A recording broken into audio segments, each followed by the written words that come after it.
તો સ્ટુડિયોમાં છે સાસુ અને વહુ. તો સાસુ એટલે કે ભાવનાબેન, તમે જણાવો કે ખાલી તમને સત્તા કેમ મળવી જોઈએ? જો ભાઈ મોં પાડીને ધમકાવશો નહીં. મને ખબર છે કે ઘર કેવી ચલાવવાનું, મારા પાસે અનુભવ છે, 30 વર્ષથી ઘર ચલાવું છું હું. અનુભવ સમય સાથે પણ આવી શકે છે. મારામાં નવીનતા છે. નવો બદલાવ જોઈ લેજો, મસ્ત આવશે, કડક. આંખો ખોલીને અહીંયા જ છો ને. દર અઠવાડિયે નવા કપડા લેવા ને બહાર ખાવા જવું ને બદલાવ ના કહેવાય. હો, નવી નવી આઈને શીખવાડે છે મને અનુભવ આવશે. અમે તમારા સમયમાં ખીચડી જ ખાધી છે ને ખીચડી જ ખવડાવી છે.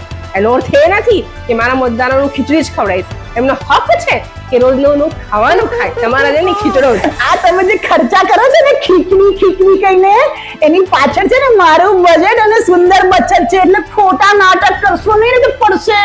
બજેટની વાત જ ના કરશો. પૈસો મારા ઘરવાળાનો છે અને ઇલેક્શન જો હું ના જીતી તો તમારા મતદારોની બધી જ ગ્રાન્ટ હું કેન્સલ કરાવી દઈશ મારા ઘરવાળા જોડેથી અને એક પણ રૂપિયો તમારા ઘરમાં આવશે નહીં. વિચારી લેજો. એ ડોબી, જે બજેટની વાત કરે છે ને તું, એ પૈસા મારા છોકરાના છે. બે તારા છોકરાનું તો શું, એના બાપાની તાકાત નથી કે પૈસા ઘરમાં આવવાનું બંધ થાય. કરીને તો બતાય તું. હા, તું કરીને બતાય. તો તમારા પુત્રને ટ્રેન મેચ કર્યો છે. તો એટલે કહું છું, તારી ટ્રેનિંગમાં જ ખરાબી છે ડોબી. જ્યારે મેં ભણાતો ને તો બહુ ડાયો હતો. હાથ શેની બતાવે છે? હાથ કાઢીને હાથમાં આપી દઈશ. મારી પાસે બી રેકેટ છે. તારા વોટર ની ખબર નહીં, તું બુદ્ધિ વગરની છે. તને તો વોટ ના જ મળવો જોઈએ. આ કરી બેઠી. તો જોયું ને મિત્રો, સ્ટુડિયો પર જ કેટલી ગરમા ગરમી છે.